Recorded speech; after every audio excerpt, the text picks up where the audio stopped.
to the Gruber Morning Show. I'm Pete Gruber. I'm Mark Schaffner. Good morning. Welcome, everyone. And I thought a fun thing to start with this morning, well, actually two things. If you notice, we've got Gruber Motor Company behind us on that background. It's an AI-generated image. And we're finding that AI programs now tend to reliably insert anything in quotes that you want on the image. Very interesting. Dolly, not Wally. Yeah, Dolly. We have a Wally that works here. Yes, Dolly is getting better then at putting actual readable text out there. It is. The other thing that we thought we would lead with was, did you know that only 18% of the American population know how to drive a standard vehicle these days? That's crazy. Yeah. And just before the show opened, we asked the studio people here who drives one, and we were shocked that one of them doesn't. So I thought maybe we'd start there. Aaron, you've never driven a standard vehicle? I'm ashamed. Let's get a camera on his shame. Your camera's not on. Can you press the button on it? So Aaron is the one I would have expected of the younger crowd. Pickup truck driver, yeah, all of that. Yeah, right? you got that Super Duty F-250 and everything, and Aaron, you're not driving one. Yeah, no one would ever teach me. So, like I said before the show, my dad's had multiple shoulder surgery, so he never wanted to get another stick. And by the time I was eligible to drive, we had all automatics, and then my buddies had sticks, but they had performance Fast and Furious type racing cars and would never teach me on their vehicles. So after a while, I just continued driving automatic and gave up on ever learning how to drive a manual. That's amazing. Man. And then Cass now, she can drive a stick, right, Cass? Yeah, I can. I actually was learning through a buddy because he's got a stick shift car. As you guys know, my favorite car is a Mazda Miata, but I like the 1990 line, and they're only offered in manual, like stick shifts. So I was learning how to drive it so that I could, when I buy one, be able to drive my own car. Now I ride a motorcycle, so I know the gears that way too. Yeah. Yes, that's true. yes. I guess maybe I'm really old school. For my first driving experience was driving the garden tractor, Mm-hmm. and it would be plowing snow, plow out the driveway, or driving a lawnmower. And these are older style that you have the stick and you have the clutch, and you had to learn. Yeah. And if you had a weak clutch, the people you were training generally could burn out your clutch. I remember that as well. I had a 63 Ford Falcon, and learning on that car, I burned out the clutch. Oh, sure. When I got a 69 Roadrunner, actually, the clutch was getting weak on that too. Too many spirited takeoffs at the red light. And I decided to put in a heavy-duty clutch. A heavy-duty clutch is one that you really have to push hard to depress, but it's going to give you, some extra, boost. And playing soccer, I broke my left knee. Uh-oh. So I couldn't drive my car for about 6 months or so because I could not exert enough pressure on that clutch pedal To actually push the clutch down. Yeah, if I'd had if I had an automatic transmission car, which the '68 Charger was, I wouldn't have had that problem. Sure. Yeah. All right, so Toyota claims that it's going to double the range of electric vehicles in less than 3 years. And the headline goes, the automotive juggernaut unveiled new battery tech and a new battery-powered vehicle plan. As we were reading through this, I saw that Toyota's, we've talked a little bit in the past about Toyota announcing its solid state batteries with 900 miles of range. I'm excited if that can actually come into the play. Mm-hmm. Toyota first announced their solid state battery back in 2014 for a 2020 release, though. Mm-hmm. It's 2024. It still hasn't been released yet. Right. Been a while. So, but this is remarkable because you remember they were the holdouts. They were still convinced that hybrids are the way to go. And I'm glad that they're finally making this commitment. They are, of course, the maker of the largest hybrid vehicle, the Prius. And they say they're going to join the fight for the EV market. I'm glad to see that. Toyota is known by reputation for building a really quality vehicle. And about range, let me tell you, my vacation, my son and I each have Model S's. Mm-hmm. His is a 2012. It has a 85 kilowatt battery.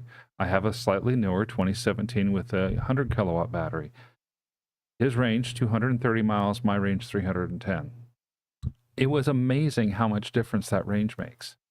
We both stopped at the same places for charging, but for him, he would have to be 45 minutes to an hour to charge because he had to go from 20 to 100% to make it to the next station. Mm-hmm. For me, I could go about 15 minutes or so because I was at 35 to 40% to start with, and I only had to go to about 80% to get enough mileage to go to the next station. Gotcha. The battery doesn't really heat up until you get above 80%, and that's where the really slow charging takes place. So we would let him take off. We would get there 10 or 15 minutes after him. We would be charged and ready to go, and he wasn't ready yet. Yeah. Well, Toyota is making some wild claims regarding their range. They say that they will soon crank out EVs capable of going over 600 miles on one charge by 2026. And then they're going, which is, of course, double the average range for new EVs currently hitting the road. But they say by 2028, the company aims to go 900 miles. I could see that, and I could see that being important for the reasons like I just mentioned. It's not so much that somebody wants to drive 900 miles, but if somebody wants to practically go 450 or 500 miles and still have 40% of their battery left, stop in, do a quick pit stop at the rest area or at the recharging station. By the time they're back, maybe they're up to 700 miles of range again. Mm-hmm. It wouldn't take that long to do that. Yeah. What they're also announcing in this particular article is a new suite of technologies that are designed to help the company fully join the fight for the EV market, including AI-assisted aerodynamic design, gigacasting type manufacturing, and most crucially, the next generation of EV batteries. I'm very interested to see how their next gen EV battery does. It's supposed to be solid state. I'm hoping for the best. Mm-hmm. I think you and I are still in the same club where we say, hey, if you get a solid state battery that can do 900 miles on however many kilowatts it has, we're more likely to go to a smaller battery and keep in that 500 mile sweet spot. And then it's less expensive for the consumers. It's still quick to charge and so on and so forth. Mm-hmm. So another headline here, Ferrari's first electric car to cost over $500,000, well above many rival EVs. Well, I would expect nothing else from Ferrari. Well, it's Nothing Ferrari. else. Yeah, I mean, yeah. they are the arrogant snob of the car world. We'll give you a little bit more data why he said that. The first electric car, they say, is going to be $535,000. And this is from a source familiar with the matter. They're also preparing to open a plant that will make this model. And it could boost group production by up to a third. There's some statistics here as to how many cars they're generating these days. Here we go. So this new factory, or this e-building as they call it, is a bold move for a company. It is also in Maranello, Italy, which is on the northern side of Italy. Mm-hmm. And currently Ferrari is delivering 14,000 cars per year. This was last year's stat. And with this additional plant and the push into EVs, it is going to increase their annual production to 20,000, this particular source said. So what's going to be interesting to see how this evolves. They are confident that the ultra-wealthy drivers are ready for it. Most of the guys that I know that are ultra-wealthy Ferrari owners Mm-hmm. haven't quite warmed up to EVs in the same way that they did to their, performance V12, exotic Italian sports cars. Sure, the family most likely has some Teslas in their list of vehicles, and that's Right. typically what the kids and maybe the wife drives, that type of thing. But the guys that I know that like spirited driving, it's going to be a stretch to get them to accept a EV sports car that's valued at $500,000. Well, yeah. I mean, these guys have enough money that they could go get themselves a Rimac or one of these other high-end electric sports cars, and they're not. And Mark, proven and tested. Let's insert that somewhere. Yes. Because Ferrari's new to this. You know, I mean, when you take a look at the LaFerrari hybrid, there's some issues there. Take a look at the McLaren P1. You know, there's some issues there. Right. My take on it is that the guys that are used to building exquisitely engineered ICE-type vehicles do not have the same set of skills that can immediately transition into making high-end EVs like that. Well, I think you make a great point there. And I realize Ferrari is going to lean on their brand name in order to do this. They kind of lean on their reputation. I don't know. Well, we'll see. Yeah. And then, of course, you have that other flaw, which is, well, the logical thing to do would be if you don't have the skills internally yet, outsource. Well, remember Fisker outsourcing? Yeah, I do. Those relationships oftentimes aren't the ideal solution. So it's going to be interesting to see how it evolves. It will be interesting to see how it evolves. Well, you know, we'll see how it goes. They do have that reputation of exclusivity, and maybe they can play on that reputation to move forward. But we'll see. Do you want to give some of the names that are of people that are banned from Ferrari? Yeah, when it comes to being arrogant. Yeah, we talked about this this automaker's arrogance, and they pointed out in social media, well, you know, Ferrari's not the only one that is banning people. Remember, Bugatti has banned Tom Cruise. Oh, yeah. Because he complained that his girlfriend had a difficult time getting out of the passenger, seat. And then you have Tesla, which is also banning certain people because they're selling their Cybertruck too early. Right. You know what? At least with Tesla, when you sign the dotted line to get your Cybertruck, it says right in the contract, if you sell it in less than a year, you're going to be banned. You're going to be blacklisted. So the 10 most popular people or well-known people that are banned from buying Ferraris. And by the way, I have to plug AI at this point. Love the program, love the concept. I saw this long article with images and all kinds of references that was talking about these 10 people. Mm-hmm. And it wasn't cataloged very easily, and I knew I was going to have to read that in order to bring it to the show. And I thought, I really don't have that 20 minutes or so to go through this article and pull everything out because I'm already time constrained. So I said, I wonder if ChatGPT-4 can do this for me. I gave it a very simple prompt. I said, extract the 10 people that are blacklisted and put them into a bullet-style list. Within a second and a half, I had my list. Very nice. Sifted through all of that. Here they are in order. Floyd Mayweather Jr. And you read some of the reasons. I read for this. some of this. You know, Floyd Mayweather Jr. is a guy who loves his luxury cars and loves to sell his luxury cars. Mm-hmm. So he was caught buying a Ferrari new and then selling it a couple months later. And Ferrari said, no, if you buy one of our cars, you have to own it for at least a year. You're blacklisted. Is there any other industry that we're aware of that does this? When you buy your refrigerator and you sell it a week later, does anybody care? No. You know, are they going to blacklist you from buying? But anyway, it's just amazing to me they get away with this. Kim Kardashian, what was her problem? Her problem was that she was given a gift of a Ferrari from some Chinese guy. Mm-hmm. And the Chinese guy was later convicted of financial fraud. So not only did they ban him, but for good measure, they banned her too. Right. Justin Bieber. The story that I read was he got a little drunk one night. And because of the association of the drunk driving and the Ferrari, he's now banned from ever buying one again. And, yes. You know, the thing that fascinates me, the level of arrogance extends way beyond that. How many people are going to buy a high-end Ferrari anyway? I mean, there has to be a fairly small number of people that would do that. Right. So why would you begin to trim your potential customers for, these kinds of reasons?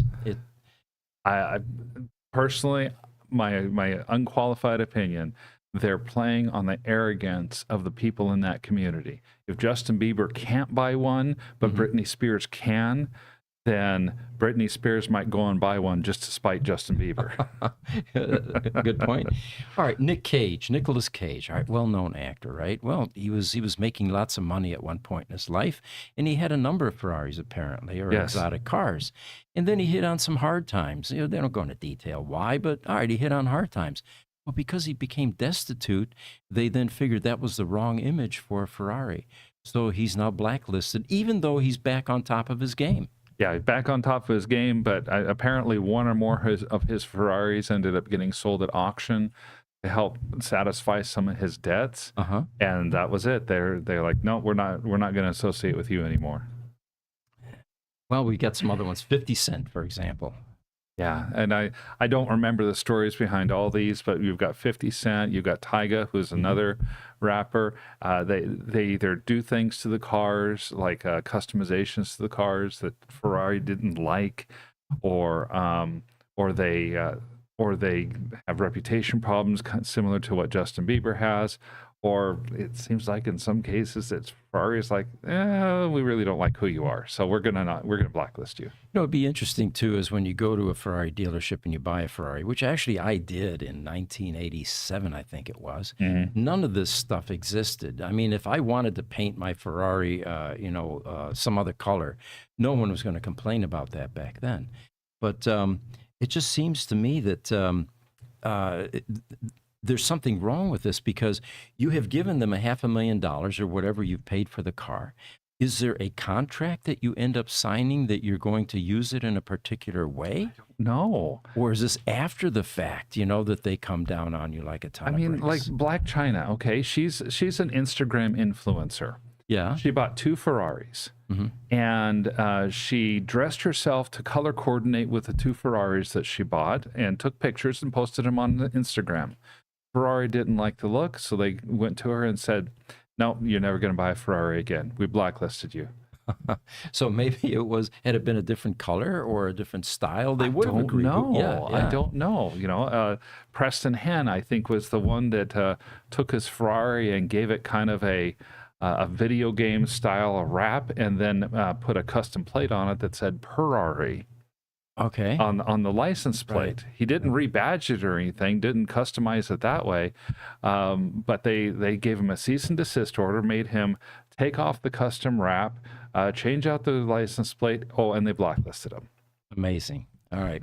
So there you have it, folks. It's probably not a problem that, most of us are going to have. But we've got a question here. YouTube, Nolver53 joined us. He says, good morning. I miss getting up early for the podcasts. Getting off work at 4 a.m. is exhausting. I can imagine.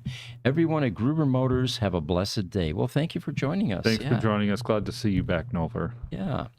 All right. So we've got a promo image here, Jesse, that we can pop up. New Tesla vehicles. Some secretive stuff going on here. And apparently this was posted last week. They have 3 vehicles under sheets. And there's a lot of speculation now what those are. No one really knows what's hiding beneath the sheets, but there are a lot of rumors circulating in social media. Where else? Oh, yes. Oh, yes. But the rumor is that Tesla is going to go for more affordable vehicles, in addition to an electric van. Well, and I wonder if that's the one that's on the lower left by where you're sitting, is some sort of electric van or SUV. Yeah, it looks taller. You're right. It does look a little bit taller. It would be a completely new market segment for Tesla if they did that. One more quick image, Jesse. It's called Kluge. And this one was reminiscent of Rafael de Mestre, who has gone around the world with a Tesla Roadster, and he's on his second leg of that.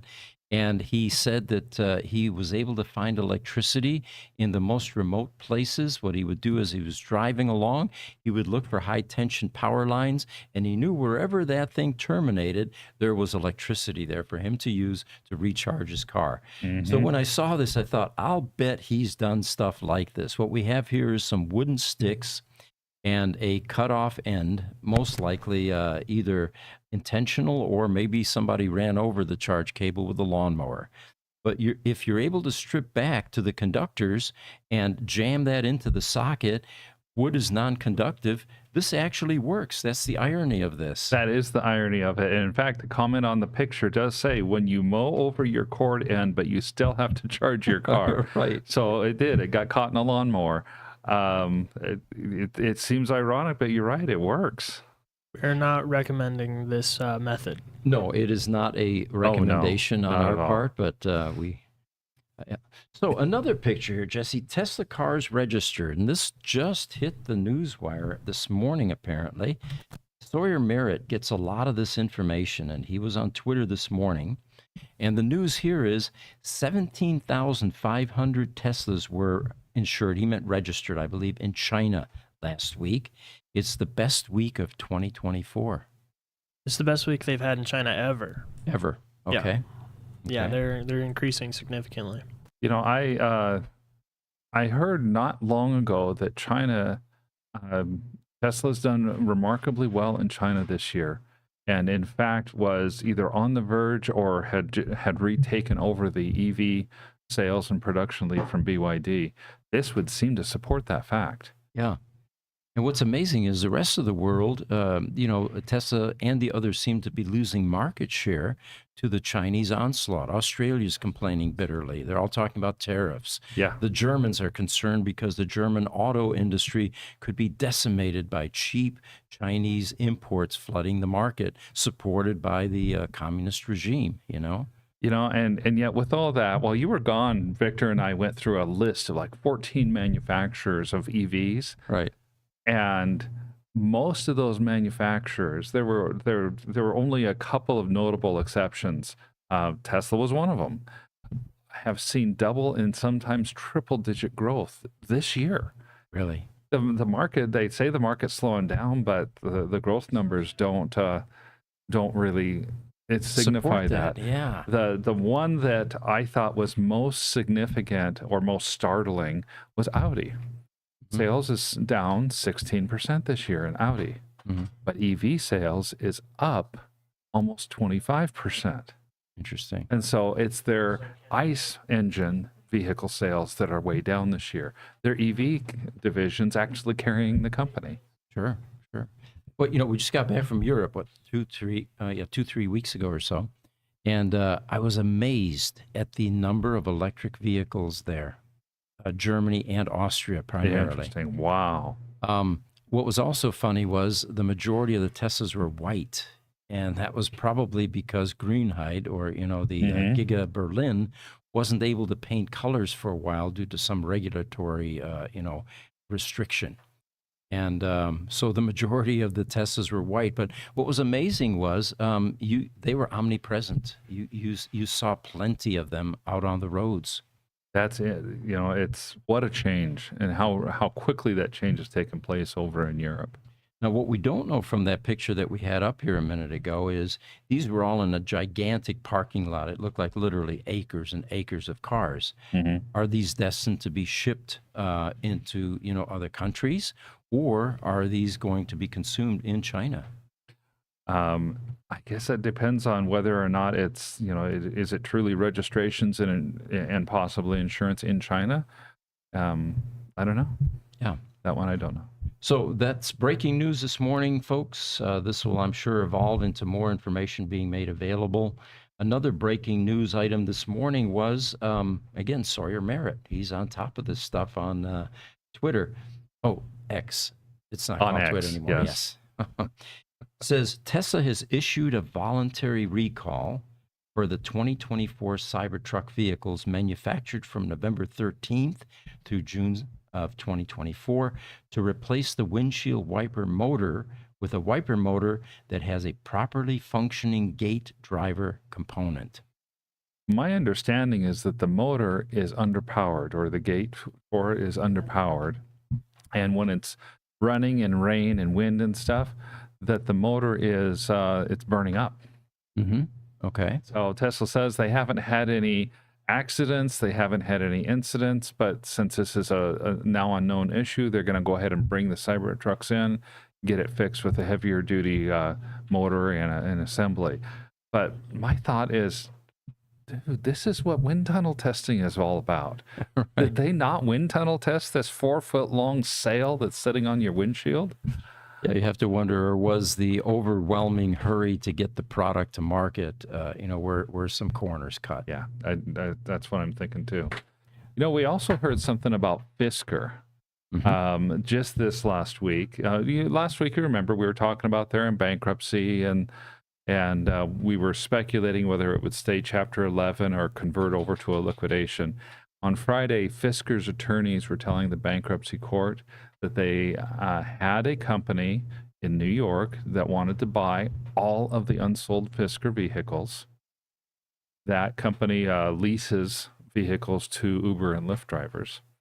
And then after they get the proceeds from that, they won't have enough assets to continue on. And so they plan on just converting to a Chapter 7 bankruptcy and liquidating the company. That's causing some real angst amongst the creditors because one creditor, when Fisker didn't file all their financial reports on time last November, called the loan. And in so doing, took over ownership of most of Fisker's assets. Now that Fisker's in bankruptcy, you have one creditor that's getting the lion's share of the money from Fisker, and legally it looks like they're going to be able to do it. And you've got the other creditors, because they've got 800 million plus in loans and less than 500 million in assets. You've got a lot of the other creditors crying foul. And of course, it sounds like a mismanagement of their, financial structure, and that's just going to reinforce the current feelings that the existing management team there was inept and wasn't following through properly.